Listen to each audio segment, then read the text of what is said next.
እሺ ዛሬ ደግሞ የተገናኘነው በሂሳብ የ11ኛ ክፍል ምዕራፍ 1 የሁለተኛው ክፍል ቪዲዮ ነው የተገናኘነው። የመጀመሪያው ክፍል ቪዲዮ ያላያችሁ ተማሪዎች ካላችሁ ተመልሳችሁ የመጀመሪያውን ክፍል ቪዲዮ ብታዩ መልካም ነው፣ ሪከመንድ አደርጋችኋለሁ። አራተኛው ሜትድ ደግሞ ሪሌሽን ባይ ዲያግራም ነው። ፋይንድ ዶሜን ኤንድ ሬንጅ ኦፍ ዘ ሪሌሽን ይልና እዚህ ጋር አሁን -2 1 እና 3 ያለው እስኪ ሰርክል ውስጥ እናስገባው እንደዚህ። እዚህ ጋር ደግሞ -4 2 እና 4 አለን ዘን እና ክብበት እንደዚህ። አሁን በመጀመሪያ 3 ቁጥሮች አሉን፣ ሌላም 3 ቁጥሮች አሉን። እነዚህ ቁጥሮች በሁለት የተለያየ ክብ ውስጥ ነው ያሉት፣ ነገር ግን በመካከላቸው ምንም አይነት ዝምድና የለም ማለት ነው። ስቲል ሪሌሽን ውስጥ አልገቡም። እስኪ ሪሌት እናርጋቸው። አሁን ይሄው -2 ከ4 ጋር አሁን ሪሌሽን ተጀመረ ማለት ነው። 1 ከ-4 ጋር ተያይዟል፣ 1 ከ2 ጋር ተያይዟል፣ አሁንም 1 ከ4 ጋር ተያይዟል ማለት ነው። አሁን በእነዚህ ቁጥሮች መካከል ሪሌሽንን እየሰራን ነው ማለት ነው። 3 ከ4 ጋር ማለት ነው። አሁን ሪሌሽን ተፈጥሯል። ለምን? የተሰጠን ዶሜን አለ። በመጀመሪያ በኩል -2 1 3 የሚባሉ ዶሜን ተሰጥተውናል። ዘንድ ደግሞ -4 2 4 የሚባሉ ደግሞ በሬንጅ በኩል ተሰጥቶናል። በመካከላቸው ደግሞ ምን አለ? ሪሌሽን የትኛው ከየትኛው ጋር እንደተያያዘ የሚያሳይ ቀስት አለን። ስለዚህ ሪሌሽን አላቸው። ሶ ሪሌሽኑን እናውጣው ማለት ነው። በሴት ኦፍ ኦርደር ፔር እስኪ እናስቀምጠው። ይሄ የተሰጠን በዲያግራም ነው። ሪሌሽናችን የተሰጠን በዲያግራም ነው። እኛ ደግሞ እስኪ በሴት ኦፍ ኦርደር ፔር ወይ ደግሞ x, y በሚለው እናስቀምጠው። ስለዚህ ሪሌሽናችን ይሆናል -2, 4 ይሆናል። መጀመሪያ -2 ከ4 ጋር ነው የተገናኘሽው -2, 4 ዘን 1 ከማን ጋር ተያይዛለች? መጀመሪያ ከ-4 ጋር 1, -4 አንድ ድጋሜ ከ2 ጋር 1, 2 አንድ ድጋሜ ከ4 ጋር 1, 4 እሺ 3 ከ4 ጋር። ስለዚህ ሪሌሽናችን ይሄን ነው የሚመስለው ማለት ነው። ስለዚህ ዶሜን የትኛው ነው? ይህ መጀመሪያው ክብ ላይ ያሉት -2 1 3 ማለት ነው። ፈረስ ኮኦርዲኔት ያሉት ማለት ነው። ሬንጃችን ደግሞ የሁለተኛው ክብ ውስጥ ያሉት -4 2 4 እነዚህ ሬንጃችን ይላል ማለት ነው። በጣም አሪፍ። አሁን ደግሞ አምስተኛ ሪሌሽን ባይ ግራፍ በግራፍ ልናገኝ እንችላለን ማለት ነው። ስለዚህ በግራፍ የተሰጠን ሪሌሽን ዶሜን እና ሬንጅ ደግሞ እንዴት እንደምንፈልግ እናያለን። እሺ እስኪ xy ኮኦርዲኔት ፕሌናችንን እናስቀምጥ። እዚህ ጋር xy ኮኦርዲኔት ፕሌን አለን። ስለዚህ የx ዋጋ ቁጥሮች አሉን፣ እዚህ ጋር ደግሞ y አሉ። ሶ xy ኮኦርዲኔት ፕሌናችን ይሄን ይመስላል ማለት ነው ባጭሩ። ስለዚህ እዚህ ጋር ምን አለን? 1, 2 የምታገናኝ ቀይ ፖይንት አለች አይደለ? ፈረስ ኮኦርዲኔት ላይ አንድ ፖይንት ተሰጥቶናል። ይሄው ሌላ ፖይንት ደግሞ 1, 4 የሚያገናኝ ኳድራንት 2 ፖይንት አሉን። ተጨማሪ ደግሞ ሌላ ይሄው በቀይ የምናያቸው ፖይንቶች 3, 4 3 እና 4 የምታገናኝ ቀይ ኮማ ወይ ደግሞ ፖይንት አለችን ማለት ነው። እሺ ኳድራንት 2 ላይ ደግሞ -2, 4 የሚያሳይ ሌላ ፖይንት አለ። ኳድራንት 4 ላይ ደግሞ ይሄው 1, -4 የሚያሳይ ሌላ ፖይንት አለን ማለት ነው። እነዚህ ናቸው የተሰጠን። ስለዚህ ጥያቄያችን ይሄን ይመስላል ማለት ነው። ሶ በዚህ መንገድ ነው እንደዚህ ሲሰጠን ሪሌሽናችን ሪሌሽን ባይ ግራፍ ይባላል ማለት ነው። የተሰጠን ግራፍ ነው። አሁን እኛ ደግሞ ከዚህ ግራፍ ዶሜን እና ሬንጃችን ለመስራት መጀመሪያ ሪሌሽን መፈለግ አለብን ማለት ነው። እሺ ሪሌሽን ምንድን ነው የሚመስለው? እስኪ የመጀመሪያው ፖይንት እንየው። ይሄው 1 ከ2 ጋር ነው የሚያገናኘው። እስኪ እንየው በደንብ በቀስት እንየው። ወደ ጎን ስንሄድ የዋይ ዋጋ 2 እናገኛለን፣ ወደ ታች ደግሞ 1 እናገኛለን ማለት ነው። ይሄው 1, 2 ማለት ነው። ስለዚህ መጀመሪያ መጻፍ ያለበት የኤክስ ዋጋ ስለሆነ 1, 2 ማለት ነው። ሁለተኛ ፖይንታችን ደግሞ 1 ከ4 ጋር ነው የሚያገናኘው። ስለዚህ መጀመሪያ መጻፍ ያለበት የኤክስ ዋጋ ስለሆነ 1, 4 ብለን ነው የምንጽፈው ማለት ነው፣ ኤክስ ስለሚቀድም። ስለዚህ ይሄው 1, 4 ማለት ነው። ሶስተኛው ፖይንት ደግሞ 3 እና 4 ነው የሚያገናኘው አይደል? ይሄው ቀስቶቹ ወደ ታች 3 ወደ ጎን ደግሞ አረጋል። ስለዚህ የሚጻፈው x, y ስለሆነ 3, 4 ብለን እናስቀምጣለን ማለት ነው። 3, 4 ሌላኛው ፖይንታችን ደግሞ -2 ከ4 ጋር የሚያገናኘው ነው። ስለዚህ ወደ x ስንወርድ -2 እናገኛለን፣ ወደ y ወደ ጎን ስንሄድ ደግሞ 4 እናገኛለን። ስለዚህ አሁን መጻፍ ያለብን x, y ስለሆነ -2 ኮማ 4 ብለን እናስቀምጣለን ማለት ነው። -2 ኮማ 4 የመጨረሻዋ ፖይንት 1 እና -4 የምታገናኝ ነች አይደል? አሁንም ስለዚህ ወደ ኤክስ እንሄድ 1 እናገኛለን፣ ወደ ዋይ ደግሞ -4 እናገኛለን። ስለዚህ 1 ኮማ -4 ሪሌሽናችን ይሄ ይመስላል ማለት ነው። እሺ አሁን ሪሌሽናችን ምን እንደሚመስል ካወቀን ከዚህ በኋላ ፈርስት ኮኦርዲኔት የሆኑትን ዶሜን እና ሰከንድ ኮኦርዲኔት የሆኑትን ሬንጅ ማውጣት ነው የሚሆነው ማለት ነው። ስለዚህ ዶሜናችን ምንድነው? ይሄው 1 የመጀመሪያው ከዛስ 1 the first and the second domain is the same። ስለዚህ 1 is not different from 1። ስለዚህ አሁንም 1 ደግሞ ማለት ነው። ከዛ 3 ከዛስ -2 ከዛ አሁንም ድጋሚ 1 ይመጣል። ለሶስተኛ ጊዜ አንደግመውም። ስለዚህ ዶሜናችን ይሄን ይመስላል። ቀጣይ ሬንጅ ነው። ሬንጅ ምንድነው? ሬንጅ ማለት ከተሰጠን ሪሌሽን ሰከንድ ኮምፖነንት ይሆናል ማለት ነው። ስለዚህ ሬንጃችን ደግሞ ይሄው 2 ይሄው 4 ከዛስ 4 ተደገመ። አንዴ ጽፈናል ኦልሬዲ እናልፈዋለን። አሁንም 4 ድጋሚ መጣ፣ አንዴ ተጽፏል እናልፈዋለን። ዘን -4 ማለት ነው። ስለዚህ ዶሜን ሬንጃችን ይሄን ይመስላል ማለት ነው። እንደዚህ ነው ሪሌሽን ባይ ግራፍ ሲሰጠን ዶሜን እና ሬንጃችን በዚህ መንገድ እናወጣለን። እሺ ስለዚህ እነዚህ ሜቶዶችን እነዚህ ይመስላሉ። አሁን ደግሞ በዚሁ ክፍል ያየናቸው ሜቶዶችን በመጠቀም እስኪ የመጽሐፋችን ሁለተኛው ኤክሰርሳይዝ 1.2 ለመስራት እንሞክር። እስኪ በደንብ ደግሞ እንየው እስኪ አሁን። እሺ ኤክሰርሳይዝ 1.2 ነምበር 1 ምንድነው የሚለው? ፋይንድ ዶሜን ኤንድ ሬንጅ ኦፍ ዘ ሪሌሽን ነው። ዶሜን እና ሬንጅ እንፈልግ ነው የምንጠይቀው ይለውስ። ግልጽ ነው ሪሌሽን ላይ እዚህ ጋር አሁን ሰጥቶና በቃ በሴት ኦፍ ኦርደር ፔር ነው የተሰጠው which is easy ማለት ነው። ስለዚህ አሁን ዶሜናችን ምንድነው? ዘ ፈርስት ኮምፖነንት -2 እሺ -1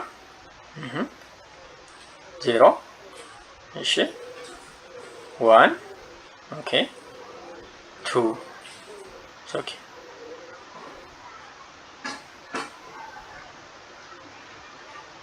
እነዚህ ምንድን ናቸው? ዶሜን ናቸው።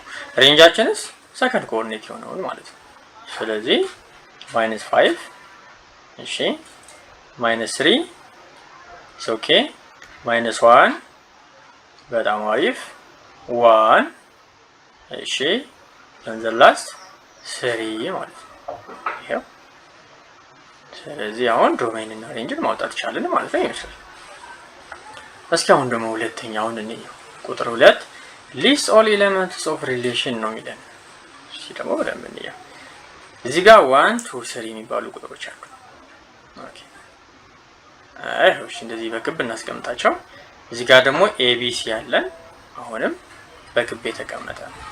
ከዛ እንዴት ነው ሪሌት የሚያደርገው?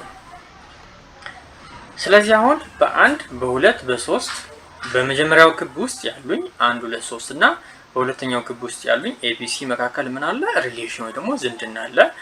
ስለዚህ ሪሌሽናቸውን ሰራለው ማለት ነው።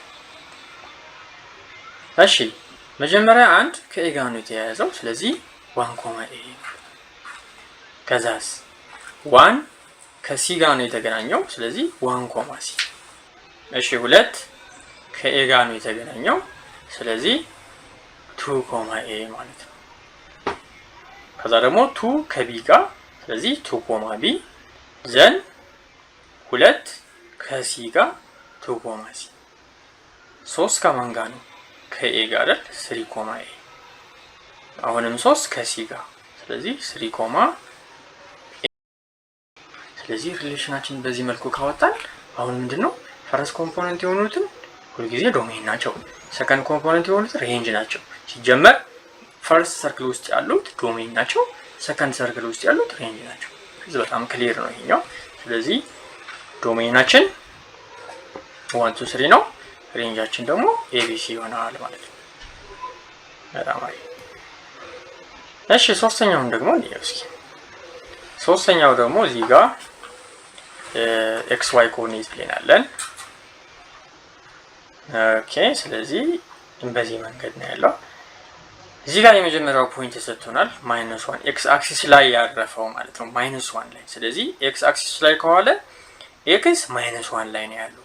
ነገር ግን ከኤክስ አክሲሱ ወደ ላይ ከፍ አላለም፣ ወደ ታችም ዝቅ አላለም። ያ ማለት ኔጌቲቭ ዋይም ፖዚቲቭ ዋይም የለውም። ስለዚህ ዋይ 0 ነው ማለት ነው።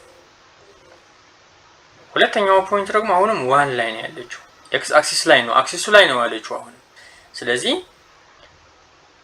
ኤክስ ስናይ 1 ላይ ነው ያለው፣ ነገር ግን ወደ ላይ ከፍ አላለም። ስለዚህ ፖዚቲቭ ዋይ የለውም። ወደ ታች ዝቅ አላለም፣ ኔጌቲቭ ዋይ የለውም። ስለዚህ ዋዩ 0 ነው ማለት ነው። ሶስተኛው ፖይንት ደግሞ ዋይ አክሲስ ላይ 1 ላይ ነው ያለችው። ስለዚህ የዋይ ዋጋ 1 ነው፣ ነገር ግን ከዋይ አክሲሱ ወደ ግራም አልሄደም፣ ወደ ቀኝም አልሄደም። ያ ማለት ኤክስ 0 ነው ማለት ነው። የኤክስ ዋጋ 0 ነው። ለምን? የኤክስ ዋጋ ኤክስ አክሲስ ላይ ወደ ቀኝና ወደ ግራ ያሉት ቁጥሮች ናቸው፣ ወደዛ አልሄደም። ስለዚህ ዋይ አክሲስ ላይ ነው ያለው። ስለዚህ ዋይ 1 ነው፣ ኤክስ ግን 0 ነው ማለት ነው። እቺኛዋ ፖይንት ደግሞ ስናይ መሀል ላይ ነው ያለችው፣ ኳድራንት 4 ላይ ነው ያለችው። ስለዚህ አሁን እዚች ፖይንት ተከትለን ወደ ላይ ብንሄድ 2 እናገኛለን፣ ወደ ግራ ስንሄድ ደግሞ -3 እናገኛለን። ስለዚህ አሁን ኤክስ ኮማ ዋይ ያለው ኮኦርዲኔት ፕሌን ላይ ነው የዋለው ኳድራንት 4 ላይ ስለዋለ። ሌላኛው ፖይንት ደግሞ ኳድራንት 3 ላይ -3 እና -2 የምታገናኝ ፖይንት አለች ማለት ነው። ስለዚህ ፖይንቶቻችን ይሄን ይመስላሉ። አሁን ሪሌሽኑን እናስቀምጥ። እሺ የመጀመሪያው ፖይንት ይሄው በቀስት እንደሚታየው በቀይ ቀስት ኤክስ አክሲስ ላይ ያለችው -1 ከ-1 ሳሰምር ይሄው አሁን እቺ ኤክስ -1 ነው፣ ዋይ ግን 0 ነው። ስለዚህ ምን ብዬ አስቀምጠዋለሁ? -1,0 ማለት ነው። ሁለተኛው ደግሞ ይሄው የሁለተኛው ፖይንት አሁን ደግሞ ይሄ ኤክስ 1 ነው፣ ዋይ ግን 0 ነው። ስለዚህ የሚቀድመው ሁሉ ጊዜ ኤክስ ነው አይደለ? ስለዚህ 1,0። ሶስተኛው ደግሞ ይሄው ወደ ታች ይሄው እንደዚህ ይዋረው። ይሄ ደግሞ ዋይ 1 ነው፣ ኤክስ ግን የለውም። ስለዚህ የሚቀድመው ግን ኤክስ ስለሆነ 0,1 ነው ማለት ያለብኝ 0,1። ኦራይት። ከዛ ይሄው ለሁለቱም በደንብ ቀሱ ላይ ይሄው ወደ ጎን ሲሄድ -3 ወደ ላይ ደግሞ -2። ስለዚህ የሚቀድመው ኤክስ ነው። -2,-3 ይላለው ማለት ነው። የመጨረሻው ፖይንቴ ይሄው ወይም ብዬ አስቀምጠዋለሁ 2,-3 ብለን እናስቀምጣለን። አሁን ሪሌሽናችን ያወጣናል። ከዚህ በኋላ ዶሜን ምንድነው? ፈረስ ኮምፖነንት አይደል? ዶሜናችን -1 1 0 ከዛስ -2 ከዛስ 2። ዶሜናችን ይሄን ይመስላል። ሬንጃችን ደግሞ ሰከንድ ኮል 0 0 ተደገመ ማለት ድጋሚ እንጽፈው ወደ እናልፈዋለን። 1 ይሄው ከዛስ -3 ይሄው -3 ተደገመ። እሺስ ድጋሚ መጻፍ አይጠበቅብንም ማለት ነው። የኔ መስራት በጣም አሪፍ። የመጨረሻው ጥያቄ ነው አራተኛው። እዚህ ጋር ደግሞ ፋይንድ ዶሜን ኤንድ ሬንጅ ኦፍ ዘ ሪሌሽን ይልና ሪሌሽኑ ኤክስ ኮማ ዋይ ዋይ ኢኩል ይሆናል ኤክስ ስኩዌር ተሰጥቶናል። አሁን እዚህ ጋር ምንድነው ኢኩዌሽን ተሰጥቶን ነገር ግን ዶሜን አልተሰጠም። ያ ማለት የሪሌሽን ኢንፋናይት ነው ማለት ነው። የተገደበ ዝምድና አይደለም ማለት ነው። ዋይ ሁልጊዜም ከኤክስ ስኩዌር ጋር እኩል ነው። ያ ማለት ኤክስ 0 ቢሆን ዋይ 0 ስኩዌር ይሆናል ማለት ነው 0። ኤክስ 2 ቢሆን ዋይ 2 ስኩዌር ይሆናል ማለት ነው 4። ኤክስ 5 ቢሆን ዋይ 5 ስኩዌር ይሆናል ማለት ነው 25። ኤክስ 9 ቢሆን ዋይ 9 ስኩዌር ይሆናል ማለት ነው 28። ስለዚህ ምንም አልተገደብንም። ከፈለግንም ኔጌቲቭ መጠቀም እንችላለን ማለት ነው። ኤክስ -3 ቢሆን ዋይ -3 ስኩዌር 9 ይሆናል። ፖዚቲቭ ነው ግን የሚመጣው። አስተውሉት እንግዲህ ኤክስ -2 ብጠቀም -2 ስኩዌር ሳረግ የዋይ ዋጋዬ 4 ነው የሚሆነው። ስለዚህ ምንም አልተገደብኩም። ስለዚህ ኤክስ ስፈልግ 0 መጠቀም እችላለሁ። በኤክስ ቦታ ስፈልግ ኔጌቲቭ ቁጥር ማስገባት እችላለሁ። ስፈልግ ደግሞ ፖዚቲቭ ቁጥር ማስገባት እንችላለን። ስለዚህ እስካልተገደብን ድረስ በኤክስ ቦታ ኔጌቲቭ ቁጥርም 0ም ፖዚቲቭ ቁጥርም ማስገባት እንችላለን።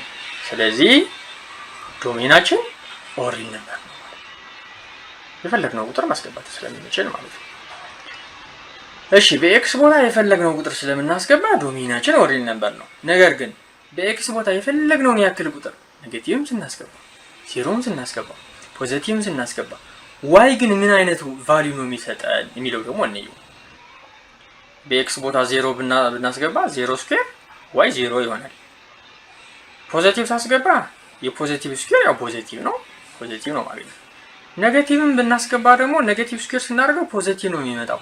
ስለዚህ የዋይ ትንሹ ቫልዩ 0 ነው ማለት ነው። 0 እና ከዛ በላይ ነው የምናገኘው። ስለዚህ ሬንጃችን ከ0 እስከ ፖዚቲቭ ይሆናል። ለምን? ይኸው ኤክስ ለምሳሌ ከኔጌቲቮቹ ውስጥ አንድ ብቻ እስክንጠቀም ኤክስ -1 ብታስገቡ ዋይ ምን ይሆናል? 1 ነው የሚመጣው። -2 ባስገባስ -2 ስኩዌር 4 ይመጣል። -10 ባስገባስ 100 ይመጣል። ስለዚህ የፈለገውን ያክል ኤክስ ኔጌቲቭ ቁጥር ስትጠቀም ዋይ ግን ፖዚቲቭ አያችሁ። 0 ስናስገባስ 0 እናገኛለን። ፖዚቲቭ ስናስገባ ደግሞ ፖዚቲቭ እናስገኛለን ማለት። ስለዚህ አሁን ሬንጃችን ከ0 እስከ ፖዚቲቭ ኢንፊኒቲ ነው ማለት ነው። በጣም አሪፍ። የሁለተኛው ክፍል ቪዲዮ ይህን ይመስል ነበር። ከተመቻችሁ ቻናላችንን ሰብስክራይብ በማድረግ እንዲሰራላችሁ የምትፈልጉት የተለያየ ትምህርት አይነት ካለ የኛው ትምህርት ብትሰራልን፣ የኛውን ደግሞ አልገባንም የምትሉት ያልገባችሁት ተጨማሪ ማብራሪያ እንዲሰጥበት የምትፈልጉት የትምህርት ርዕስ ካለ ለእናንተ በሚመችና ለእናንተ ግልጽ በሆነ መንገድ በቀጣይ ከእናንተ ጋር የምገናኝ ይሆናለሁ። የተባረከ ጊዜ ይሆንላችሁ። አመሰግናለሁ።